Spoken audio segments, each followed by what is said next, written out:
자, 저는 지금 한 건설 현장을 바라보고 있습니다. 부산도서관 건립공사라고 되어 있는데 이곳은 부산 최대 도서관이 생기는 곳입니다. 그리고 그 바로 옆으로는 높은 펜스를 쳐놓은 재개발 구역이 있어요. 부산 최대 도서관이니까 또 해운대 어디쯤이겠지 라고 생각하는 분들도 계시겠지만 이곳은 부산 사상구의 덕포 1구역이에요. 덕포 1구역은 관리 처분인가 후 현재 100% 철거가 되었으며 상반기 일반 분양을 앞두고 있습니다. 항상 주목받는 부산 해안라인이나 내륙 쪽으로 소개해드리다가 갑자기 덕포동으로 와서 조금 생소하실 수 있겠으나 덕포 1구역의 경우는 이미 아는 사람은 다 아는 알짜 같은 곳이라고 하네요. 오늘 이 주변을 한번 같이 둘러보며 어떤 입지적 매력이 있는지 한번 살펴볼게요. 아마도 생소한 분들이 많을 것 같아서 태박이 핸드메이드 지도를 펼쳐놓고 설명을 한번 드려보겠습니다. 나름 중요한 입지적 특징을 꼼꼼하게 포함시켰습니다. 덕포 1구역은 지하철 2호선 덕포역 도보 1분 초역세권에 위치한 곳으로 브랜드는 중흥 S클래스입니다. 부산에서 귀한 대접을 받고 있는 초역세권에 완전 평지로 이루어져 있고 부지 또한 넓어서 1500여 세대가 시원시원한 간격으로 들어온다고 하네요. 바로 옆으로는 도서관 그리고 초등학교를 2개 끼고 있고 가까운 거리에 여러 경로로 환승이 가능한 사상역이 있습니다. 도서관 얘기부터 해보자면 이게 무려 아파트와 10발자국 정도 떨어진 위치에 지어집니다. 별거 아니라고 생각할 수도 있겠지만 도서관은 부산 최대 규모이며 공원을 낀 복합 문화공간으로 생긴다니까 호재가 아닐 수가 없네요. 그런데 아직 공사 중이라서 뭔가 우두컴컴하고 담장마저도 꿀인데 공사가 끝나고 이 군부대 같은 담장이 걷어지는 순간 동네 분위기가 180도 달라질 것 같네요. 내년 4월에 완공될 예정이라고 하는데 완공되는 시점이 또 마침 덕포 1구역 일반 분양이 예상되는 시기와 겹쳐서 분양할 때 도서관과 코를 껴서 광고하고 설레발치기 시작하면 많이 핫해질 것 같습니다. 부산 최대 도서관을 품어라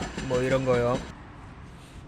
도서관을 끼고 조금 걷다 보니 덕포초등학교에 도착했습니다. 덕포 1구역에서 도보 2분이 걸립니다. 통학로에 도서관이 있어서 수업 끝나고 학교, 도서관, 집 루트가 완성되는 위치에 있네요. 공부벌레 모범생이었던 제 학창시절 하굣길이 생각나는 경로이네요. 도서관 바로 뒤에는 참 어울리지 않게도 시멘트 공장이 있습니다. 사상구에서 몇 차례 이전 협의를 진행했지만 아직 별 진척은 없나 봅니다. 아무튼 이 도서관은 지금 공사 중이라서 아직 홍보도 되지 않고 모르는 분들이 많을 것 같은데 완공 후 화려한 외관과 재미있는 즐길거리가 입소문을 타면 덕포동이라는 동네의 이미지를 바꾸는데 큰 역할을 할 것 같네요. 동네의 이미지 이야기가 나와서 한번 말씀드려보는데 사실 덕포동이라는 이 동네의 이미지는 잘 아는 사람에게는 잘 알아서 그리고 잘 모르는 사람에게는 듣보잡이라서 이미지가 안 좋은 게 사실이에요. 화면에서 보이는 것처럼 낙후된 상가나 시설들이 대부분이고 근처에 시멘트 공장과 공단이 있어서 화물차들도 많이 다닙니다. 자기야 덕포동 별다방에서 2시에 만나 라고 하면 다들 떠올리는 그곳이 아닌 진짜 별다방을 가야 하는 곳입니다. 그리고 몇 년 전 시민들을 충격에 빠뜨렸던 김길태 사건이 발생한 곳도 덕포동이라서 이미지가 더욱 안 좋아진 곳이기도 합니다. 하지만 좋은 곳이든 안 좋은 곳이든 영원한 곳은 없습니다. 덕포동 역시 1500세대 대단지 아파트가 입주하면서 주변이 정비되고 도서관과 공원까지 생기면 아 그때는 왜 못 알아봤지 할 정도로 많이 바뀔 것 같네요. 뭐 그건 그거고 조금 걸어서 대로변으로 오니까 바로 지하철 덕포역이 나옵니다. 완전 평지의 초역세권 이 두 가지는 이제 부산 부동산의 가치를 결정하는 기본 중의 기본이 되는 것 같아요. 사실 초역세권이라면 대부분 대로를 끼고 있을 거예요. 그 대로가 10차선 정도 된다면 소음과 분진이 문제가 되기도 하는데 이곳은 대로가 왕복 4차선이라서 그런 문제에서 자유로울 수 있다는 게 또 하나의 소소한 장점이라고 할 수 있겠습니다. 덕포 1구역과 가장 가까운 2번 출구입니다. 정말 2번 출구에서 30초 정도 걸으면 아파트가 나올 정도의 초역세권이에요. 2호선은 동부산과 서부산을 잇는 핵심 노선이라서 역세권의 기능을 톡톡히 한다고 볼 수 있습니다. 여기까지 걸어오면서 덕포 1구역은 높은 펜스가 쳐져 있어서 볼 수가 없었는데 마침 이곳은 아직 펜스가 쳐지지 않았네요. 광활합니다. 이곳으로 근린 상가와 아파트가 들어설 모습을 상상해보면 미래의 모습이 그려질 것 같네요.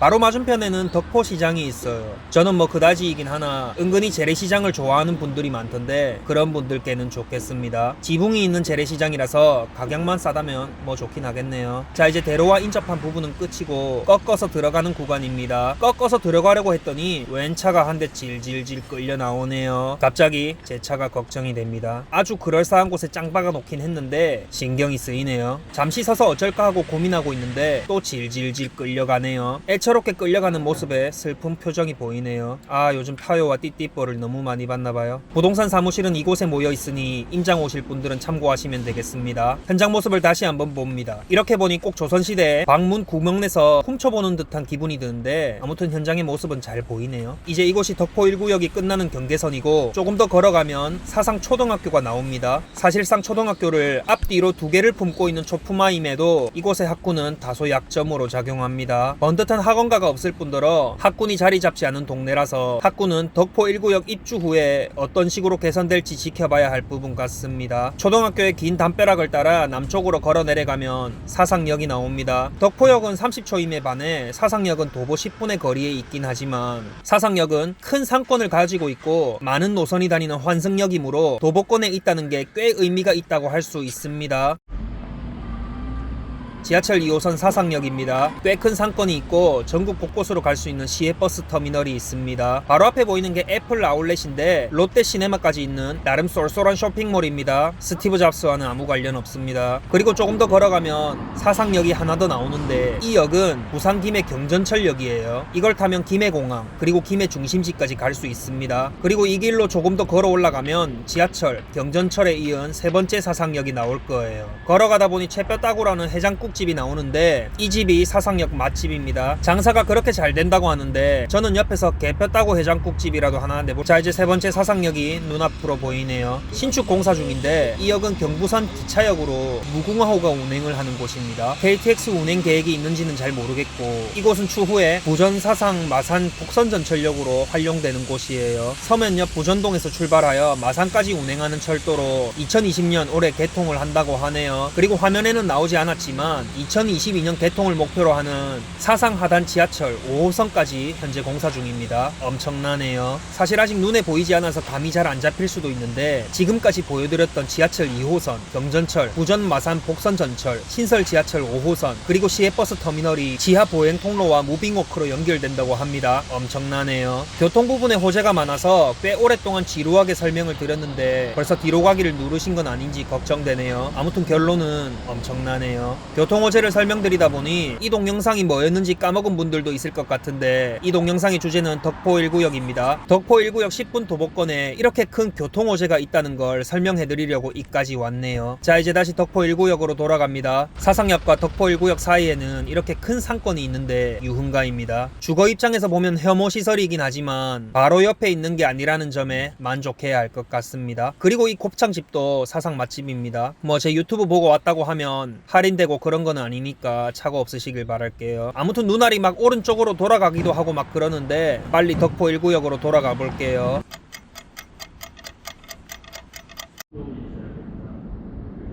오늘 여러분들께 진정성 있는 정보를 전달드리려고 하다 보니 정말 많이 걸었네요. 이제 제 차가 있는 곳으로 가야 하는데 도저히 걸어갈 힘이 없어집니다. 춥고 배고파요. 오늘 임장이 길어질 것 같아서 이럴 때 먹으려고 미리 준비해왔는데 이제 이걸 꺼내 먹을 때가 되었나봐요. 꾸준함의 상징, 살아있는 전설 송혜옹께서 추천하시는 구전녹용이에요. 러시아 원용 외에는 아무런 식품 첨가물을 넣지 않고 푹 고았다고 하는데 쓰러지기 전에 빨리 입속으로 털어 넣어야겠어요.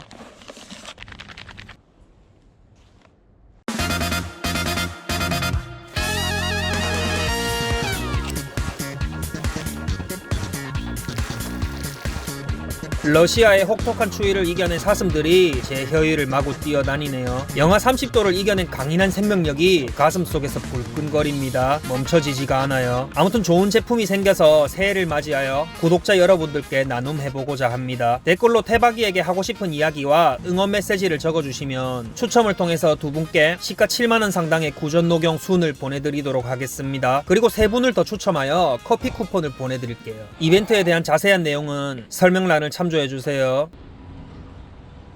자, 이렇게 오늘 서부산 대장으로 거듭날 덕포 1구역을 알아보았습니다. 구축파채 신축, 대형 도서관, 기가 막히는 교통호재 등 큰 장점이 있지만 부정적인 동네 이미지, 시멘트 공장, 학군 등 풀어야 할 숙제도 많은 곳이 되겠네요. 올해 4월쯤 분양이 진행될 예정이고 분양가는 1200만원대로 예상한다고 하는데 인기가 많을 것 같습니다. 아무튼 관심 있는 분이라면 현장도 한번 둘러보고 발품도 팔아보시길 추천드립니다. 그리고 임장 가실 때는 현장이 꽤 크기 때문에 간식이나 녹용 같은 것도 미리 준비해가지고요. 그럼 안녕. 다음 영상은 주례 롯데캐슬 골드스마트입니다. 부동산 현장 임장 영상을 계속 보실 분은 구독 버튼과 종 모양의 알림 설정 필수예요.